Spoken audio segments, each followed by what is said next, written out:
Hi, once again, it's me, Kiara. Um, said I was going to make another video. This video I'm going to dedicate more specifically to meeting with your recruiter and the pre-qualification interview and such. Um, First things first,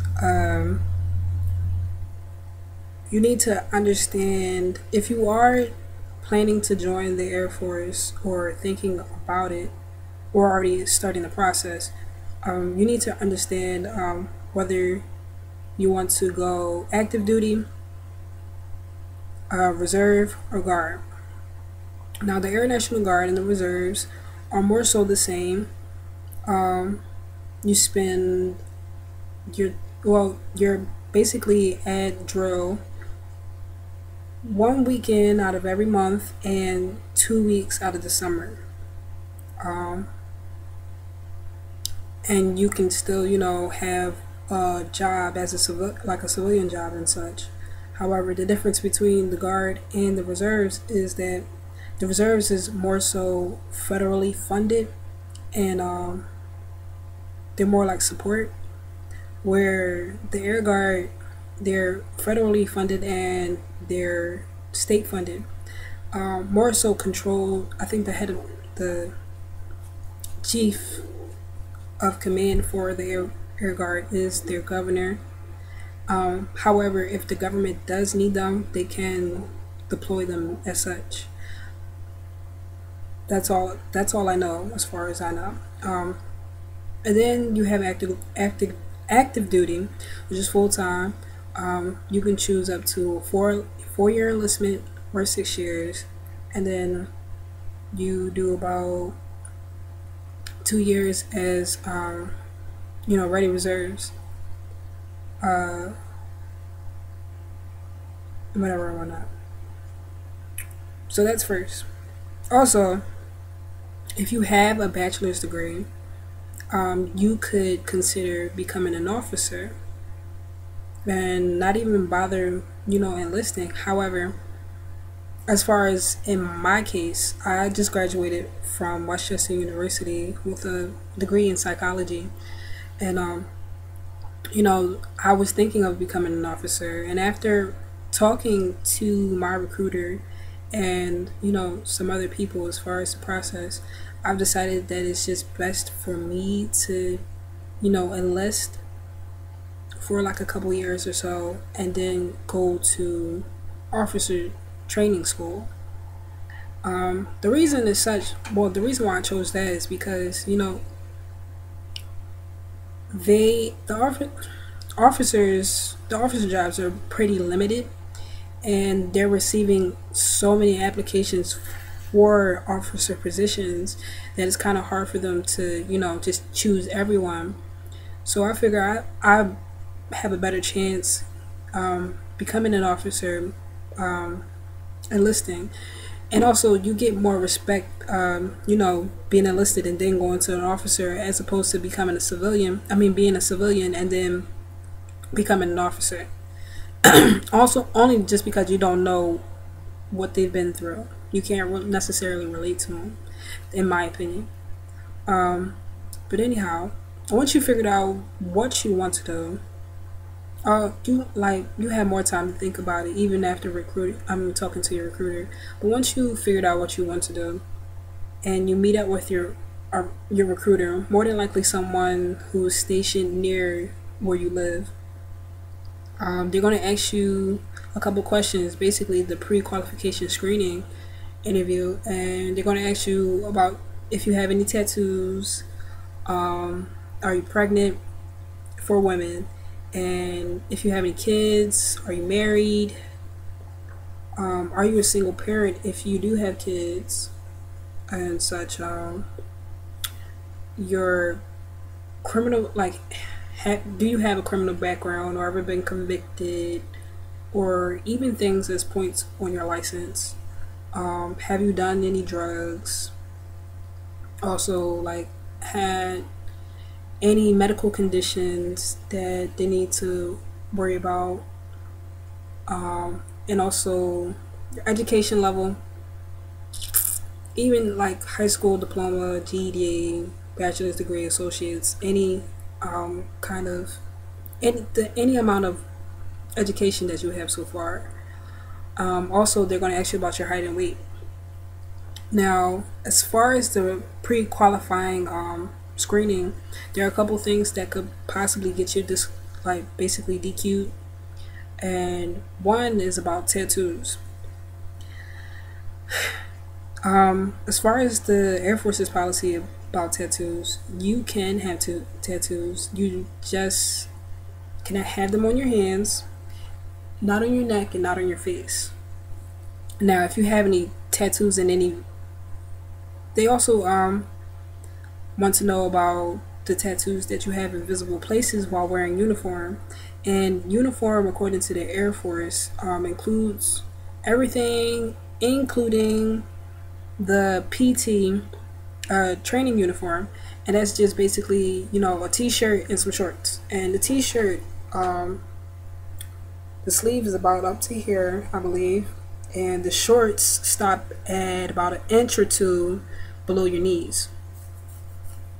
And you know, so that includes if you have any visible tattoos on your arms, or your wrist, and if you have any on your legs. Now, if you do have any tattoos in these visible parts, they cannot exceed 25% or 1/4 of basically your skin surface area. So, for example, I have a tattoo right here. Now, according to the Air Force, this is in regulations because it's about this big, and it covers just a short amount of my skin. So I'm pretty much good and set right here, even though it's like on the inside of my wrist, but I'm pretty good. I also have one on my calf, but it's in regulation because it does not cover my whole leg. So basically, the thing with tattoos that can get you disqualified is if you have a tattoo that is basically really huge and unnecessary, or like a sleeve or such. But if you don't have a sleeve, you're good. And if you don't have any tattoos at all, you're straight. Basically, you don't have to worry about anything. Also, another thing with tattoos is that they cannot be, you know, gang related. They cannot have like your block on there, like, you know, some people might have, you know, 52nd Street tattooed on their arm or something like that. No, they won't take that because they'll consider it like, you know, gang affiliation. Also, they cannot be, you know, racial. They cannot be racist in any kind, and they cannot have, you know, any kind of sexist connotation to it. Other than that, your tattoos should just be in good taste. Sorry about the phone ringing in the background, but that's pretty much it as far as tattoos. If you're pregnant, they probably won't take you. Single parent, they probably won't take you unless there's a means for you to, you know, have someone to take care of your kids while you're at basic or such. I don't have any kids, so I don't have to worry about any of that. Also, if you did drugs, be completely honest with your recruiter. Although, you know, it's frowned upon, that doing drugs won't necessarily get you disqualified. More specifically, marijuana. That, if you have done marijuana in the past, that won't get you disqualified. However, if you do admit to this, they're going to ask you, when was the last time you've done the drug? How often have you done, like how many times have you done it? Basically just to figure out if you're a chronic user, if you're dependent on the drugs, or somewhat of an addict that you may need to go to rehab or such. That could get you disqualified. But like I said, be completely honest with your recruiter as far as your drug use. A criminal background won't necessarily get you disqualified as well. I don't know how it works if you do. because I don't have a criminal background, so I can't really give you more information on that. However, you are free to ask someone else who has that on their records, or look up more information on the internet. Medical conditions as well. Be completely honest with your recruiter. Also, when I talk about MEPS, your recruiter is more than likely going to say, do not self-diagnose yourself. If you haven't seen a doctor for it, don't even bother mentioning it. And that's about it. Also, height and weight. There's specific height and weight, regulations for men and women that you need to apply to.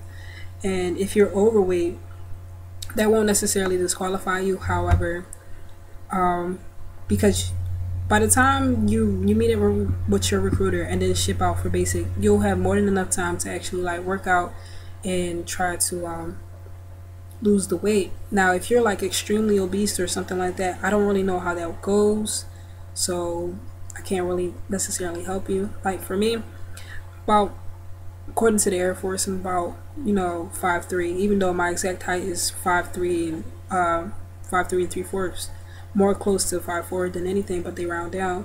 But for my height, the max is 160 pounds, and more specifically for women, or anyone, you cannot be 10 pounds close to your max. You can't. Don't be your max, but more to be sure, when you do ship out, do not be anywhere close to 10 pounds to your max. So basically, if you're like 150, stay 150 or below. Don't go 155, 152, none of that. Just stay 10 pounds below your max. And that's about it for now. Next video, I'm going to talk more specifically about what happens after you meet your recruiter, as far as taking the ASVAB, which is the Armed Forces Vocational Aptitude Battery, and going to MEPS. So that'll be coming soon. But for now, if you have any questions or whatever, feel free to inbox me, or subscribe, comment if you need to. Like, I'm just doing this for just to share my own personal experience and help anybody if I can. So that's about it. Check you guys later.